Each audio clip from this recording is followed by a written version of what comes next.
This is a webinar which was much awaited after last year's tremendous response of students when we had a similar webinar.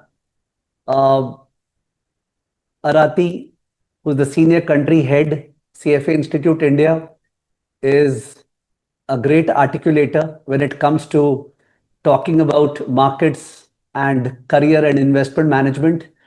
I've always shared the virtual podium with her with the best of delight, and I keep on waiting for the opportunity to once again interact with her. Students and new prospects who are looking at the finance evolution in India, often they look at me more as a teacher and content side. So I think such webinars, they give us an opportunity to brush aside the substance, the content, as in what the author has said and stuff like that, and plus to Indianize it, especially with such a speaker who is there with us. And I'm telling you that if you understand the crux of what the CFA program always focuses on, specifically in ethics, it focuses on the fact that people require professional, competent, and trustworthy advice. If you dig inside the three terms, professional, competent, and trustworthy advice, and you will find that that is what the CFA program epitomizes. And we would like to bring to fore these aspects in today's webinar. The prospects that people have in this particular country and of course globally in the finance sector and investment management are unlimited. There are so many asset classes which hitherto were not so prominent in India, say 10 years, 15 years ago, but now everything is there. And people who are really passionate, who look at markets deeply, who look at the opportunities, will realize that Indian markets are not now considered to be like stock markets. Okay, when we talk about markets, it used to be like stocks ka baat ho raha hai.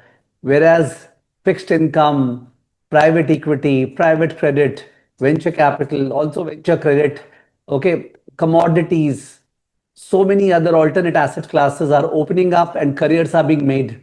So I feel this is a perfect opportunity for me to interact with Aarti and request her to not keep anything unto herself. The audience is quite sophisticated. They will understand everything, whatever you come across in your practical life recently, any things you want to share. If you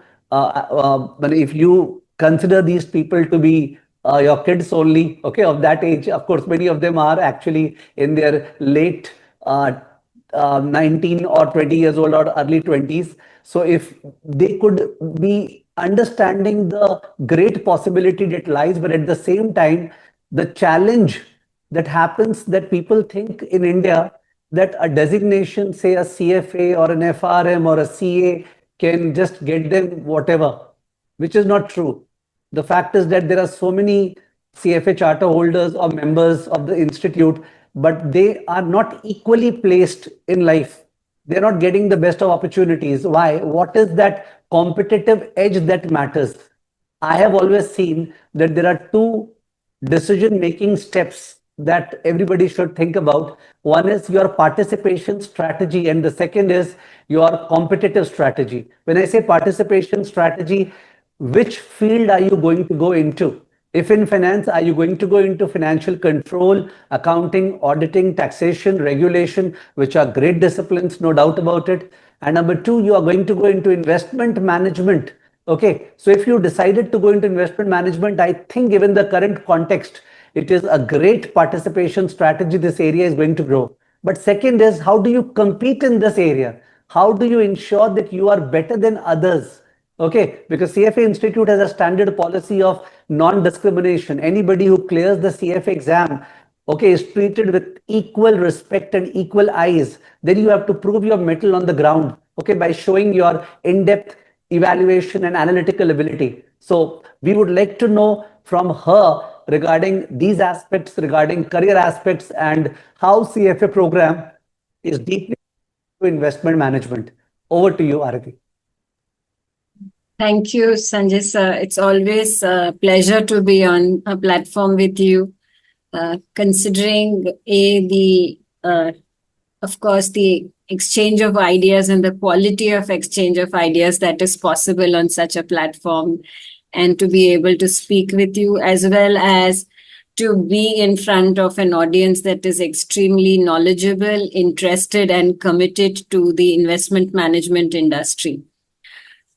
I will take you through everyone who's participating. Firstly, thank you very much for joining us this Sunday morning and taking time off to listen to us. It's always a pleasure to interact with you. I'll take you through a short presentation to cover what Sanjay sir mentioned about the investment management industry, what it means for CFA charter holders and CFA program candidates, what kind of career opportunities exist for CF prospective candidates, existing candidates and members, what kind of changes are coming into the industry and how is that impacting careers. But I'm happy to take questions after that from all of you and try and answer them within the rest of the time with Sanjay sir. Sanjay sir mentioned that I would go into what is really advanced and relevant, and I shall try to do that as far as possible. But what I would like to say is that the CFA program and the CFA Institute's content in general consists of two parts. One is the generic and fundamental content, and the second is the updated and relevant modern or current content. I think the generic or fundamental content hasn't changed in all these years. It is still equally relevant and remains relevant. And I see that as being a majority of what every investment management professional should know.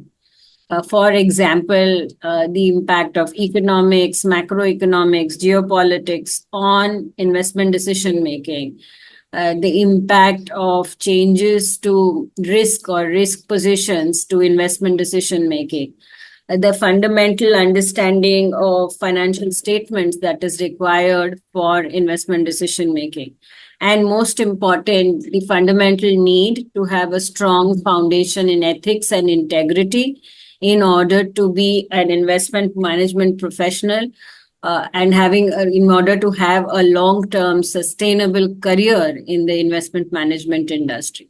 So these fundamentals never change. Beyond that, things keep changing and one has to remain relevant. Again, that is one thing that does not change. The need to be relevant, the need to be constantly updated when you're managing human wealth assets is absolutely necessary, and that is one thing that does not change. In terms of careers in finance and investment management, the key sectors where you will find CFA charter holders and their knowledge still relevant is the areas that have always fundamentally existed, like asset management, private wealth management, commercial banking, investment banking. These areas do not change in terms of their places where charter holders work and where our competencies align with the jobs. Typically, most of the roles in these industries are classified into what we call the front office and the middle or back office roles. The front office roles are the roles that are client facing, like financial analysts, wealth managers, and sales driven or investment consultants.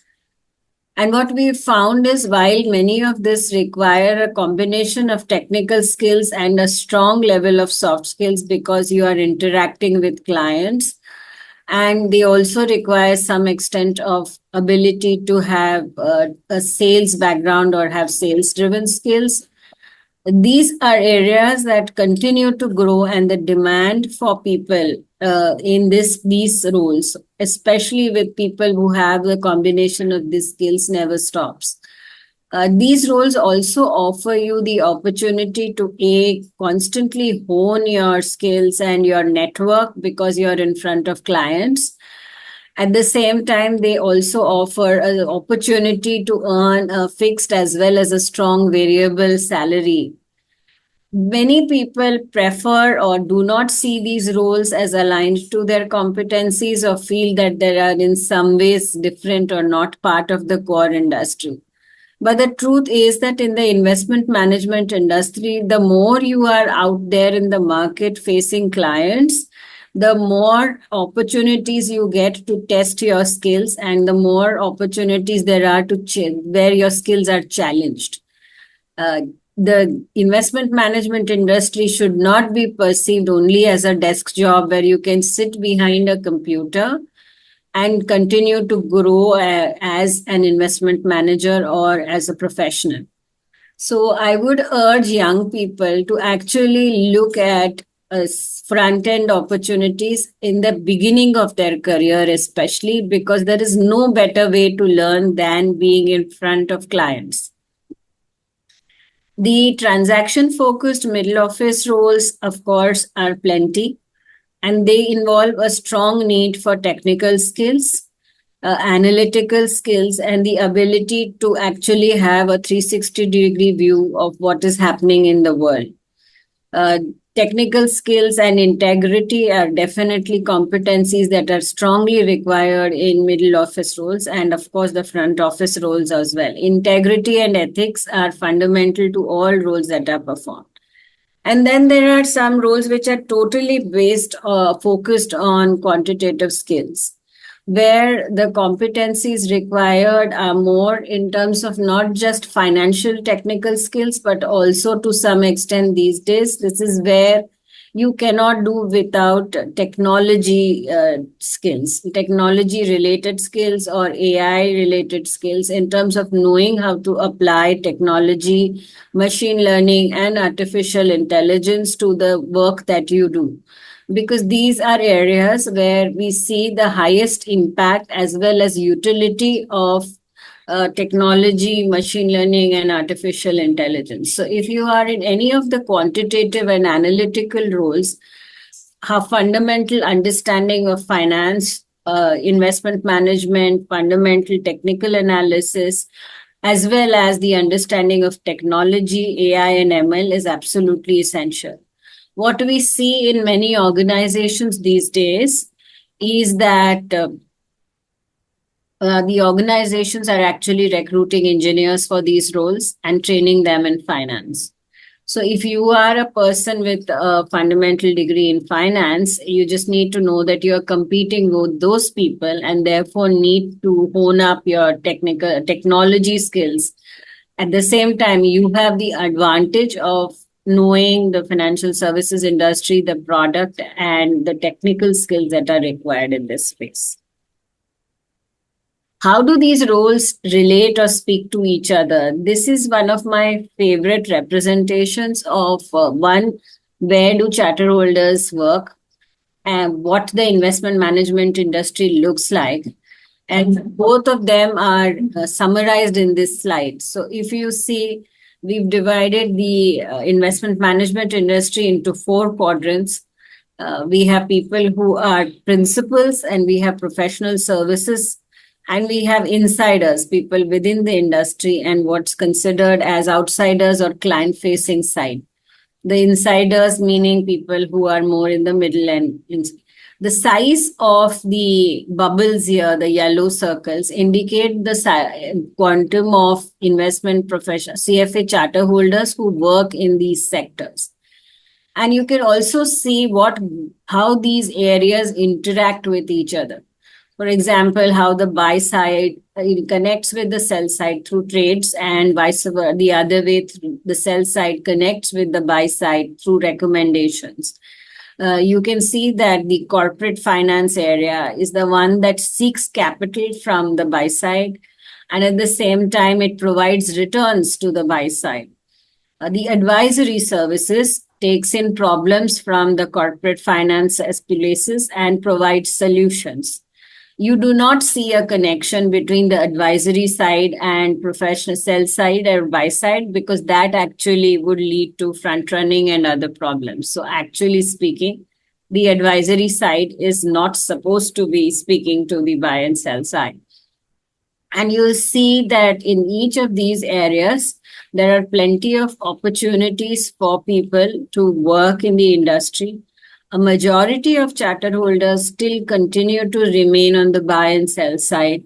Many of them as portfolio managers, hedge fund managers, private wealth managers, and on this other side, in sell side, equity analysts. But what is important is that there are opportunities, there are niches available in other places.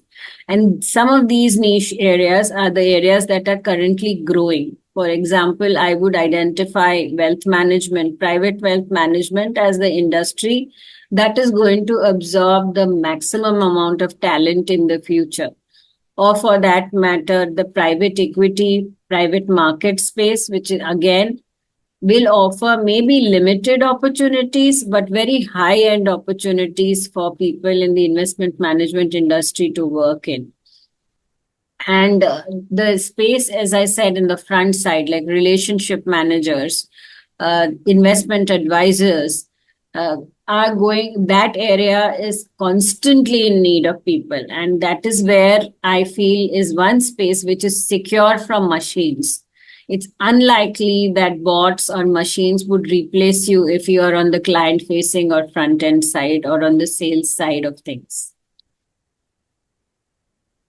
So this again is a representation of where CFA Institute members in India work by firms. And as you can see, these are the kind of type of firms, majority of them being asset management, investment banking and consulting firms, as well as commercial banks and wealth management firms that seem to have a number of charter holders working for them. But you'll also see many of them working in GCCs or global capability centers of large global financial conglomerates in India. You will find some of them building entrepreneurial journeys in wealth management and in family offices.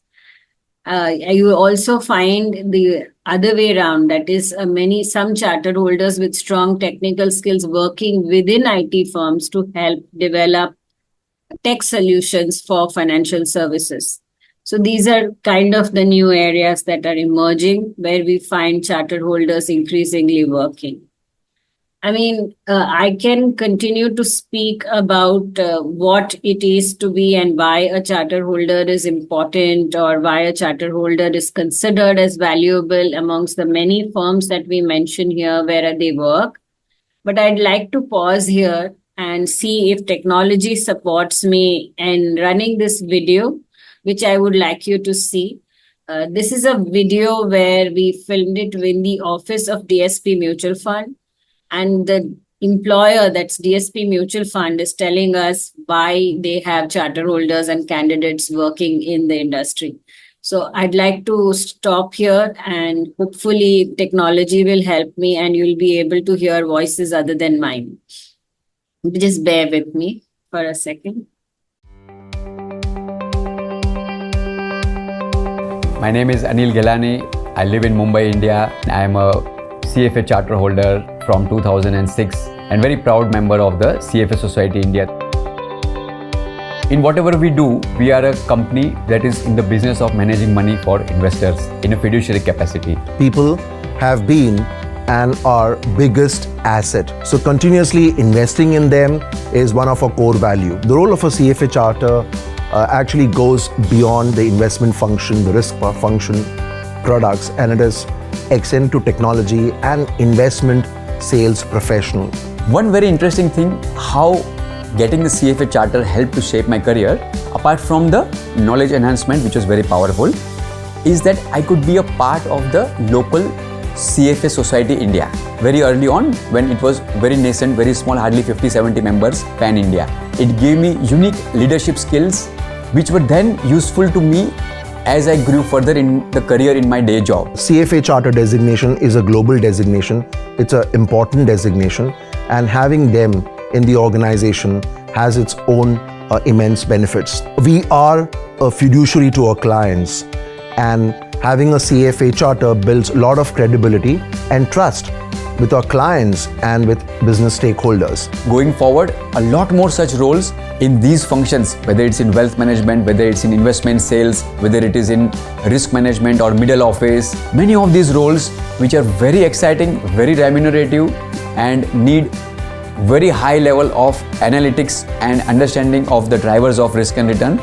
Many of these roles will open up in future, not just at DSP asset managers, but at various other asset management and research houses. Coming from an engineering background, I had developed a liking for finance.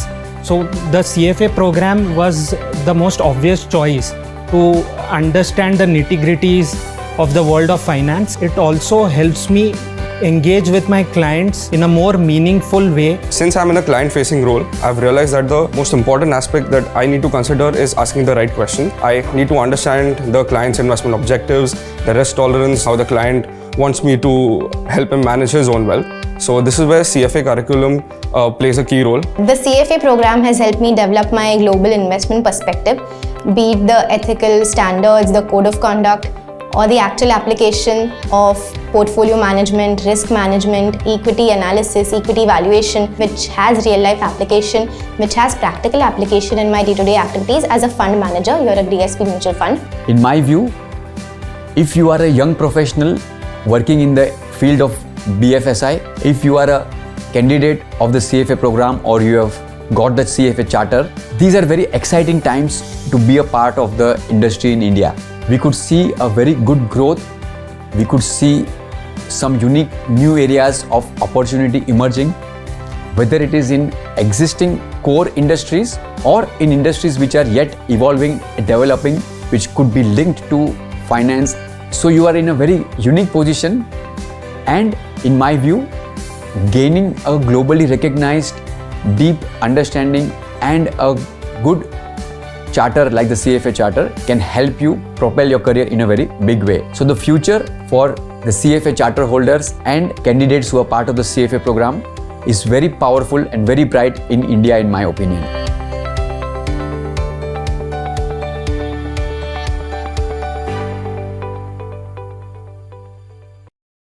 That was wonderful. Thank you very much for that. So I'll stop here and let me see if I can take questions from all of you and answer them, because I see quite a few raised hands here. Yes. Zoom webinar, not a meeting. They would not be able to straight away ask, but we have been compiling their questions on the chat. Okay. You can see the chat portion is going very active, and we have compiled certain questions, and I would like to ask, should I? So the doubt is, if a person clears all the 3 levels of the CFA program and wants to have a global career, wants to settle somewhere outside India, say in US or Canada or Europe, then what are the prospects that, yes, the CFA program being a global program can actually fulfill his desire, say in 5 years, 10 years, 15 years down the road? I'm sure, sir, you will also help me answer this question. You face it as often. I'll just give my perspective, but I'd like you to add in. What I see on the global stage per se is that while we have strong aspirations, and it is important that we have aspirations, global aspirations in terms of career, and Indians have always succeeded in various parts of the world and have been able to build global careers, it is becoming increasingly difficult to do so per se, not because of other reasons, but because of the general geopolitical constraints that exist right now. And it's not easy for people to transition from one country to another because of visa constraints, and also because of the lack of employment opportunities in many of the developed countries where we aspire to build a career. So one has to keep that in mind, that irrespective of the education you get, it's not easy these days. We see this challenge even amongst people who have gone for graduate or postgraduate studies to other countries, that many of the students are coming back because it is becoming challenging for them to secure a job after their studies in those countries where they went to for their education. Uh, will it change? Yes, it is.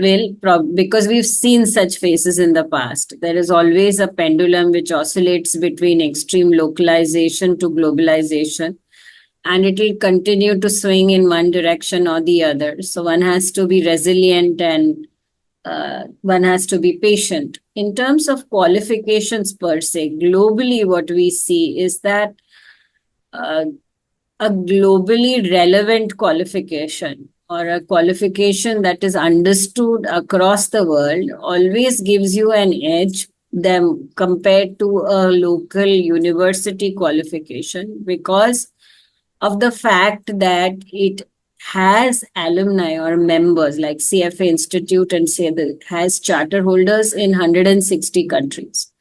And we have more than 150 societies. So in any of those markets where you would like to work, what it helps you to do is when you walk in there, your qualification is already known. So the CFA designation against your name is almost like an advanced visiting card. When you walk into a room, everybody understands immediately what your competencies are, what your benchmarks are, and what they should be measuring you against.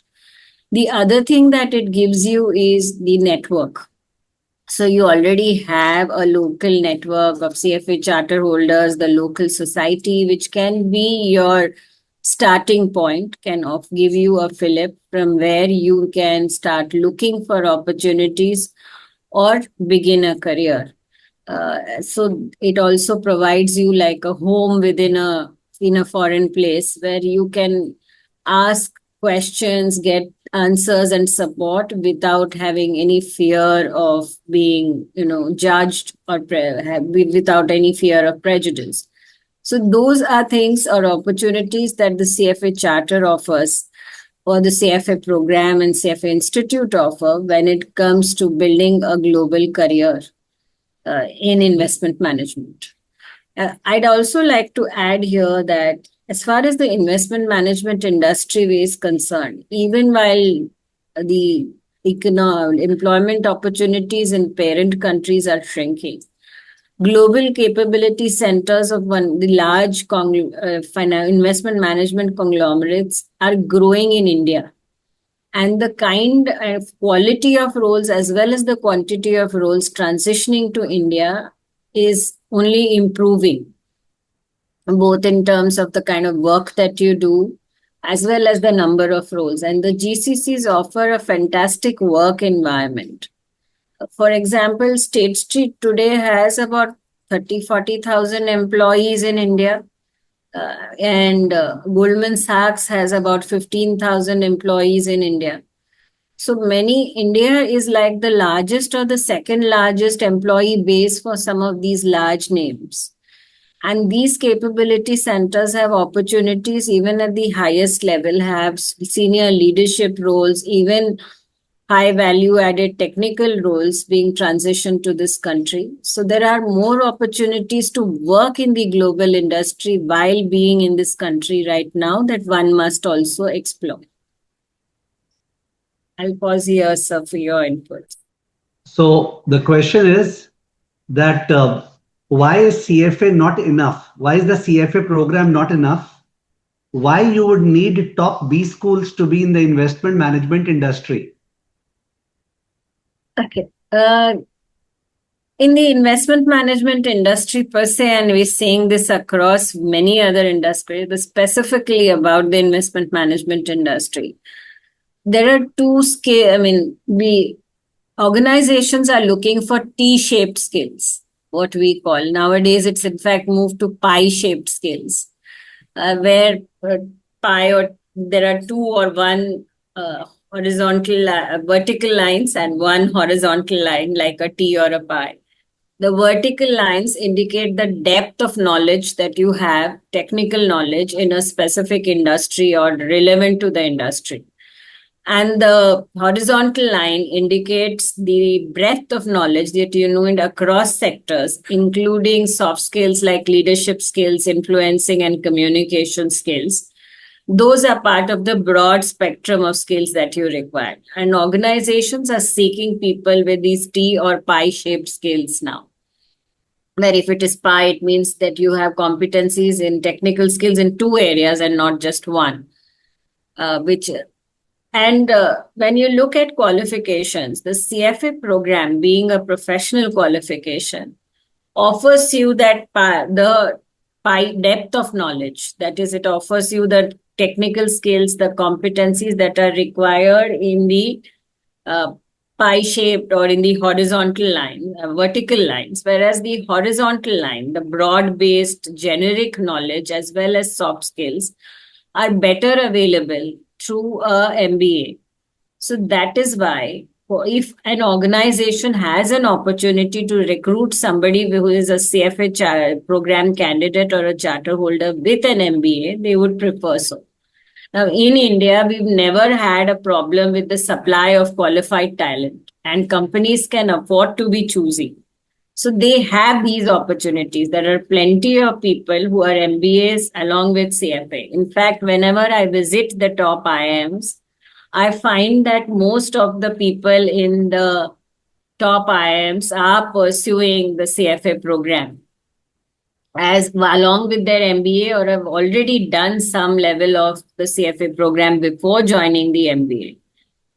Because B schools like to see a good trajectory in terms of professional qualifications while hiring, and organizations are more, when they finally have to make that selection of 5 or 10 people from the 100 or 200 or 500 in a B school, then they start filtering on the basis of, okay, have you done other qualifications like the CFA program?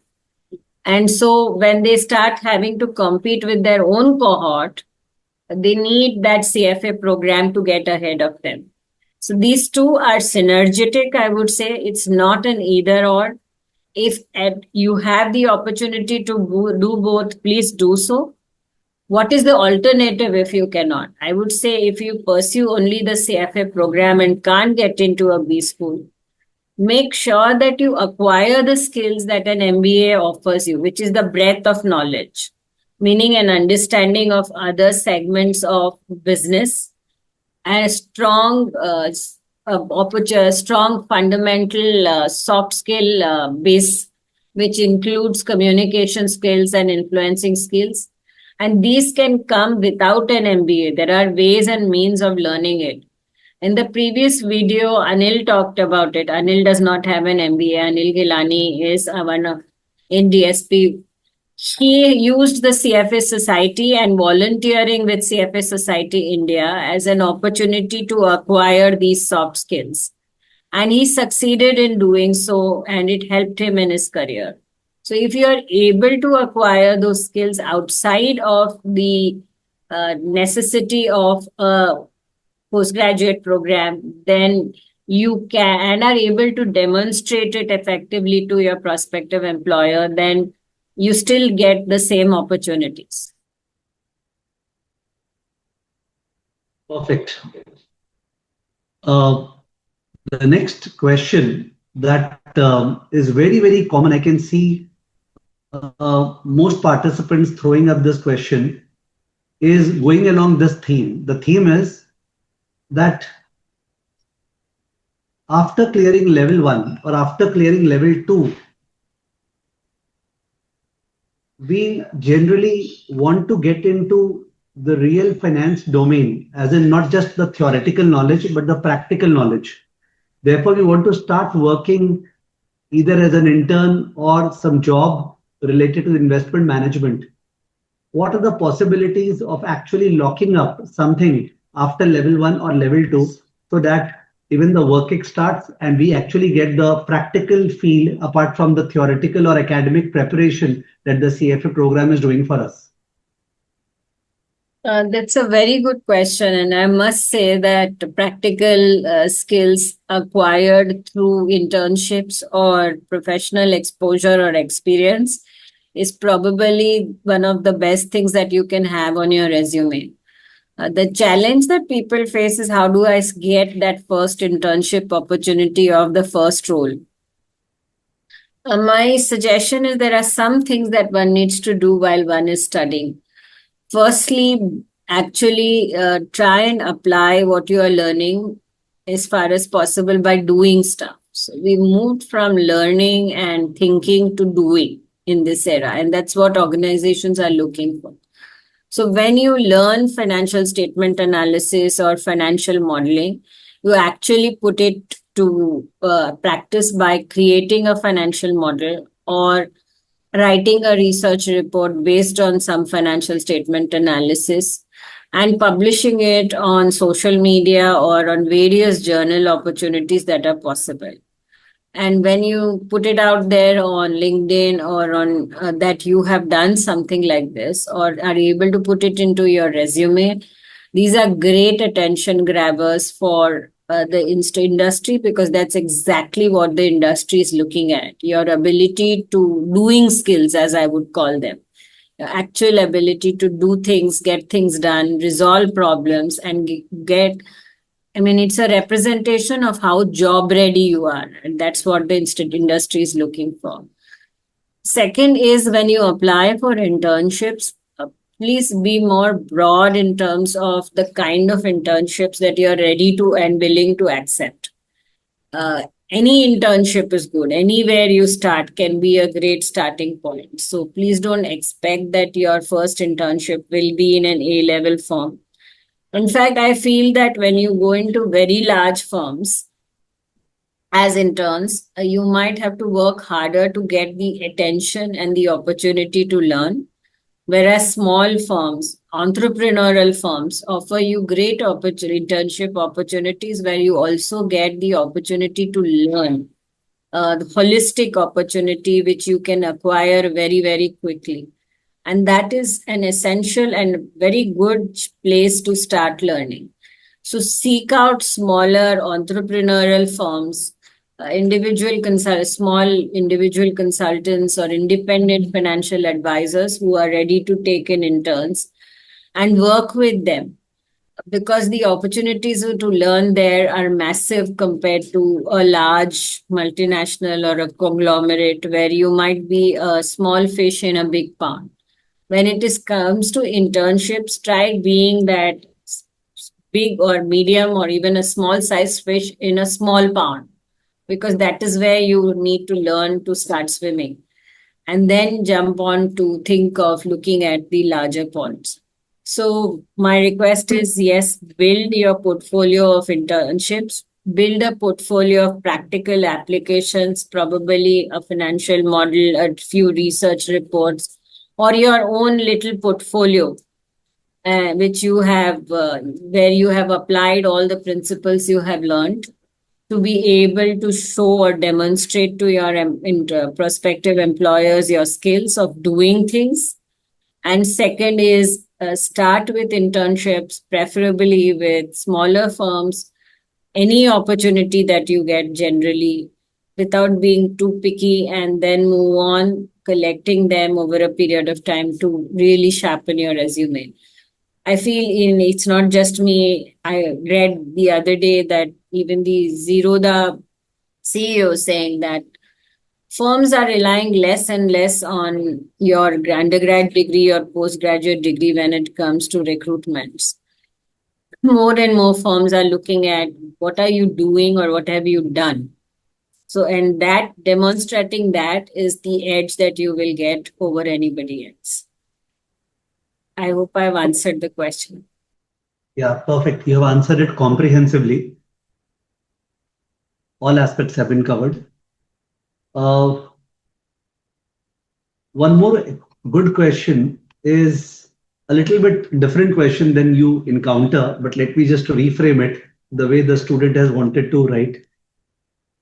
We see in many sectors that there is a difference in the acceptance as well as the package when it comes to gender, as in male versus female. What would you say in the finance industry and investment management, both the opportunities gender-wise, females, males, and the package that is offered? Do you still find that even over here there is a difference? And if it is it justified? like you said now, that the CFA program role should not be thought upon as a desk role. You have to go to companies, meet them, you have to exhibit front facing stuff.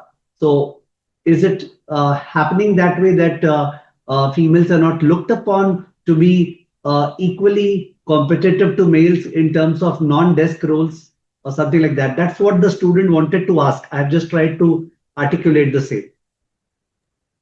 Yeah. Those who thank you very much for that question. Really, it's very close to my heart, and the CFA Institute as well. We have been committed to diversity and bringing in diversity, because diversity actually, as I say, would makes business sense. Bringing in diversity in terms of into investment decision making actually improves the investment decision making process and the outcome. And therefore, firms per se have realized this, and the investment management industry is strongly, I would say, committed to bringing in diversity, both in terms of gender, socio-economic backgrounds, or education, into the investment decision making process and into the industry. But in general, the situation is grim when it comes to gender diversity and pay parity. At least that's what the statistics say. Our Mind the Gender Gap report that we released a few months ago, based on self-reported BRSR data of the top 300 firms in listed firms in India, showed that there is a massive gender gap. It's only about the participation of women in various industries itself is pretty low, and it only solaces that finance and IT are high amongst those industries in terms of participation of women. So we're doing better as an industry compared to others. The participation of women in board positions and in key management positions is less than 10-11%. And the pay parity or the pay discrepancy is pretty high, especially among senior roles amongst key management positions, where women are probably being paid about 40% of what men are being paid. So as in terms of, is there work to do in that area? There is a lot of work to do. But does that mean that it should serve as a discouragement? No, it should serve as an encouragement that every drop in the ocean matters. So every woman who makes it in the investment management industry is helping to move the needle. So I would actually urge women to join the industry and help to move the needle. What I can say is that the companies or firms are trying very hard to bring in diversity. Both at the early stage and at the middle and senior stage. What they find is that they're not able to get sufficient talent. We've been running the Finance Career Initiative for women with firms like Kroll. We just concluded a program where we actually helped Kroll recruit graduates, women, helped put them through a boot camp, and then they were offered internships. We ran the Young Women in Investment program for many years, where we helped firms to recruit young interns from graduate schools by channelizing them with the right skills and providing them the opportunity to connect with these firms.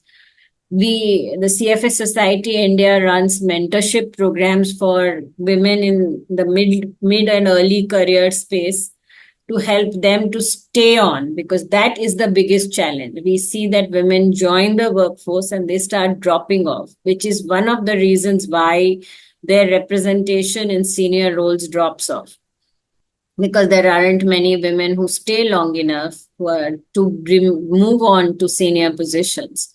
So I would urge that people utilize these opportunities to stay on track, continue to be resilient when it comes to their career, and help us move the needle. When there will be a strong representation of women, there is sufficient talent available, and there are women in the senior positions, then things in terms of both representation as well as pay parity will start getting addressed. The last thing I would say is for those women who are moving through their careers, especially in terms of pay parity, please do not feel constrained when you want to ask for your worth. go ahead and ask for your worth. There is nothing that should make you feel less worth than anybody else if you have the same competencies and the same qualification and the same commitment towards your workplace. And by asking for your worth, you're making sure again that the person who comes after you will face a less of a challenge when it comes to pay parity. True, ma'am. I have seen that students who are entering graduation, first year, second year, generally they have the feeling that they don't know about the markets at all, which is true because at +2 level in India at least, education is very, very theoretical, definitional, less applicative. And this feeling is much more in ground in females as compared to males. That is what I have observed, because of which they tend to somewhat doubt their competence as compared to males. I think that needs to change. That's something that even family upbringing and all that has to do a lot. And we really hope that this gender gap diminishes. The finance industry, as you said, is doing a great in this regard.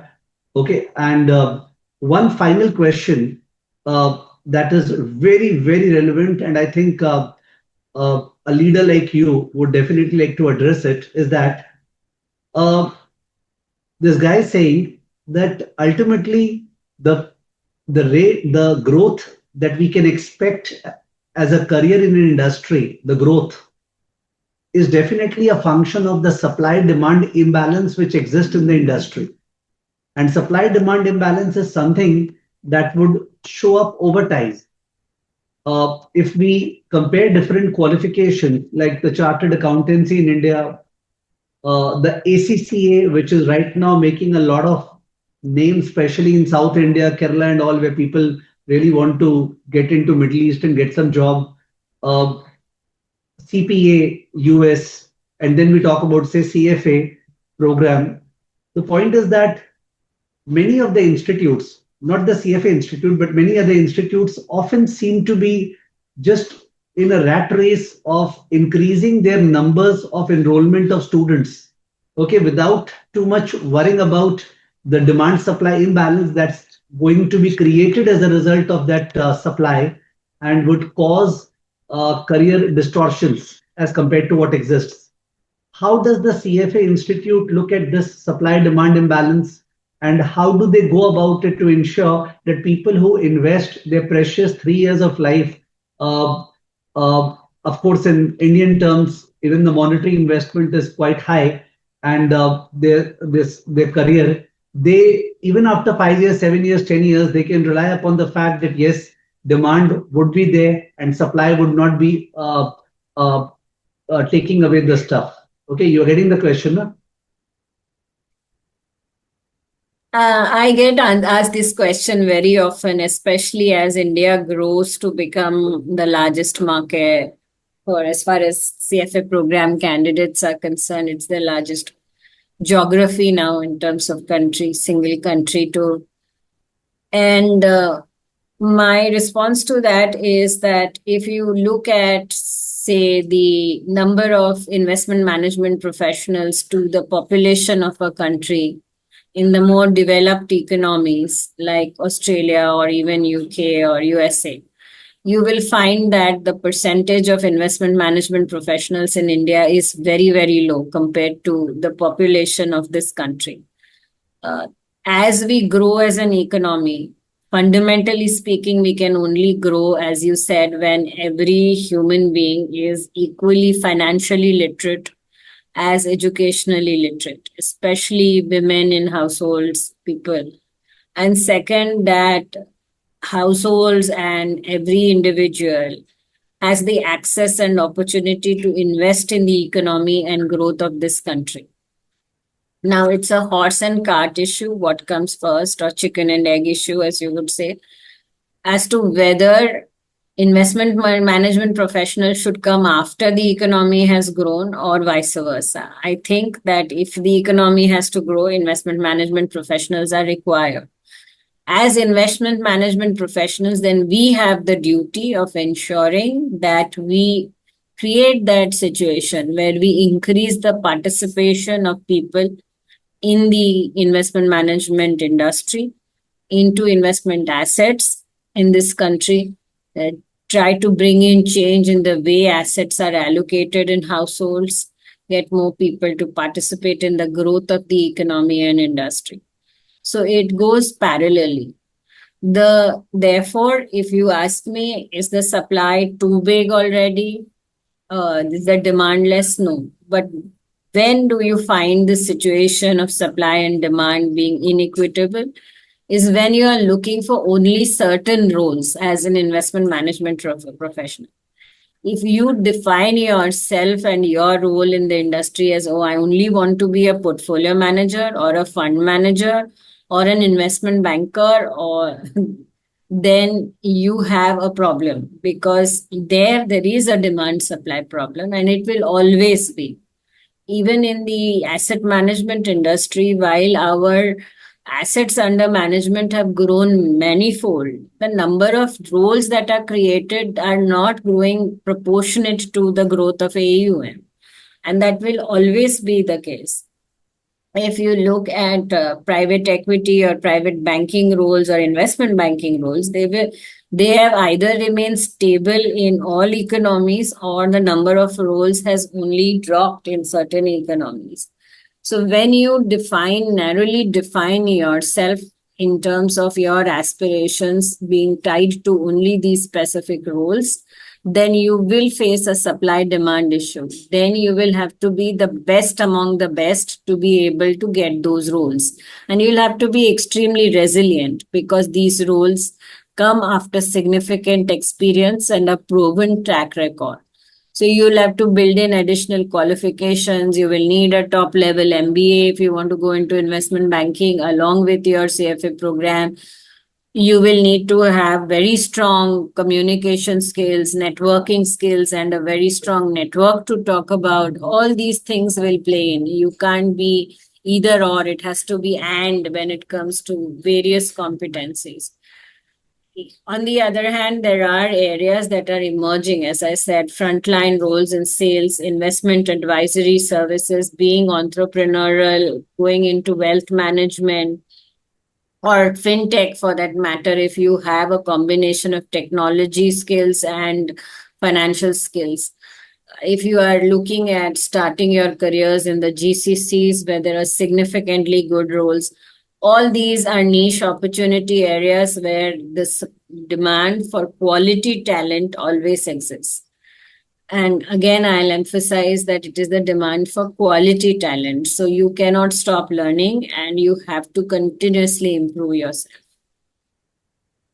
Climate finance, ESG, there are so many other opportunities that are getting up. Okay, no doubt about it. And as an educationist, I will tell you that I have been a trainer for multiple programs. Obviously, CA, I have been teaching for the last 35 years, closely associated with ACCA also. The CFA Institute lies at the core of my competence and knowledge. And I have seen that the CFA Institute, it has always been very much concerned with supply demand and with the level of quality that people are getting. Okay, their foray into PSM practical skills module was to bridge up the gap.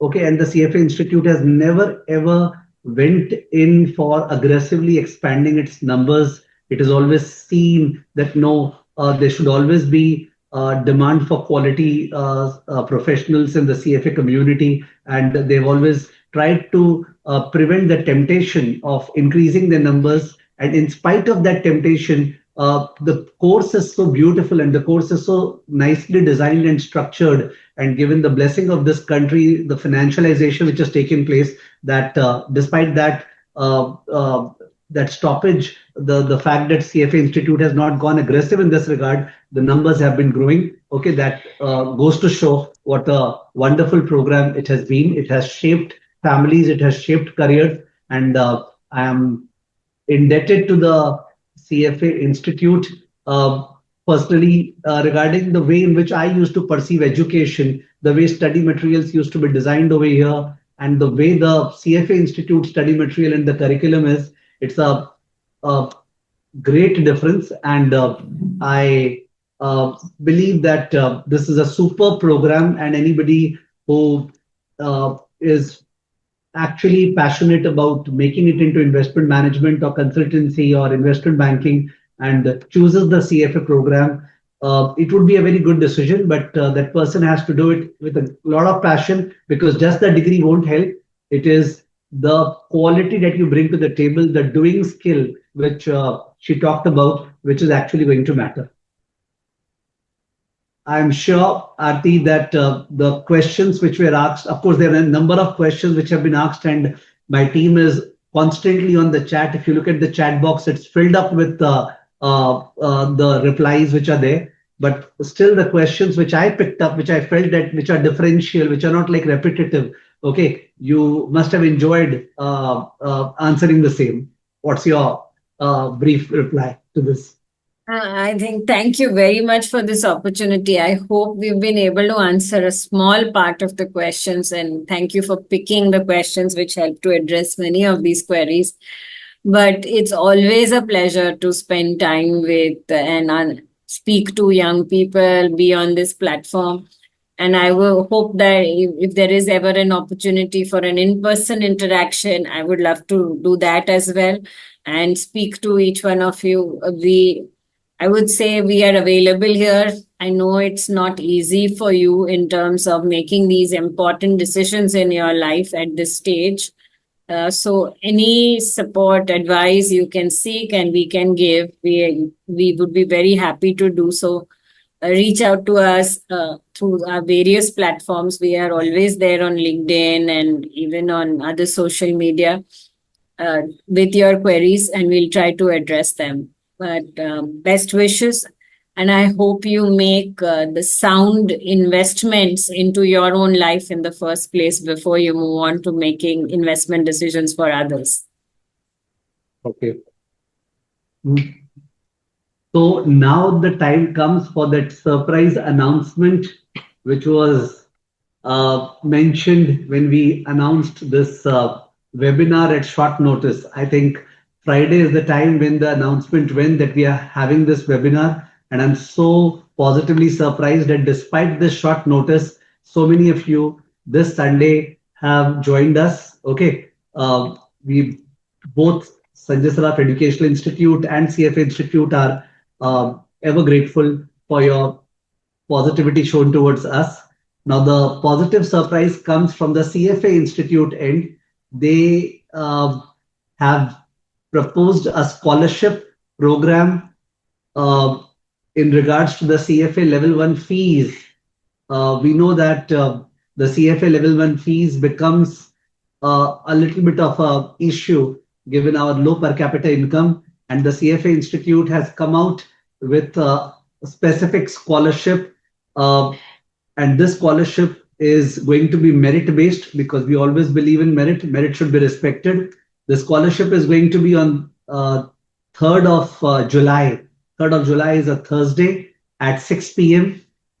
Multiple choice questions, and the 5 people who win the scholarship, they will have to pay only $600, which means they will be saving in Indian rupee terms around 74,000 for the CFA Level 1 program. And this scholarship is only for 2026 exams, Feb 2026, May 2026, August 2026, and November 2026. It is not for 2025. It is for the 2026 exams. Anybody who is planning to appear in 2026 for CFA Level 1, okay, for them the scholarship is there. It's on the 3rd of July, 6 p.m. The topics that will be asked are obviously very generic. They will be basic financial statement, understanding of ratios, a little bit of quants, little bit of graphical data interpretation, okay, a little bit of economics, very generic, and one can participate in the same. We are sharing the link of a particular community over here. You may join this community for the purpose of being updated on the scholarship. And you can also follow us on our social media handles. We will be detailing everything about the scholarship on the social media handles. So you can try your luck and competence by appearing for the scholarship. And it is so good of the CFA Institute that they organize such scholarships. They did it last year. They did it for 3 students last year. This time they are doing it for 5. We will insist they do it next time for 10. Okay, because you never know, there could be a very, very strong, passionate student coming from a particular town in India and not having the finances to finance the CFA program, and would like some support. And this is just that support which is coming up. Okay. Aarti ma'am, would you like to say something about it? Thank you for the opportunity. I hope the scholarships help deserving students. I saw a question and just want to answer that. You can only apply for a scholarship if you have not already registered for an exam. So if you have already registered for CFA level 1, I'm sorry, you will not be able to get a scholarship. Our scholarships are always applicable for people who have not already registered. So if you ever want to access our scholarships, be it this scholarship or the general scholarship programs we have, please make sure you apply for the scholarship first, wait for the outcome, and then go ahead and register for the examination. Perfect. So that will all be from our side. And I really wanted that this particular webinar, Aarti should front lead and she should be the one answering. Okay, because I am always associated with the students so much, they listen to me so much, and the industry perspective is brought up by someone. I saw in the last webinar how articulate she was and how professional she replies. So it's a blessing in disguise only that my audio system malfunctioned in between, and I was prevented from elaborating upon the ideas that ma'am answered. Okay. So thanks a lot for attending on Sunday morning. And Aarti ma'am, in between you said that in person, I would also like to meet the students. So next time when you're around in Calcutta or even in Bombay, we will organize an in-person seminar for the students. And over there, they will be able to meet you face to face. And probably that would be maybe communicating more to us what does the student community or the finance community seek for, and how better we can address them. Thank you very much for this opportunity. Yes, we'll look forward to that. Sure. Thank you. Thank you. Bye-bye. Bye.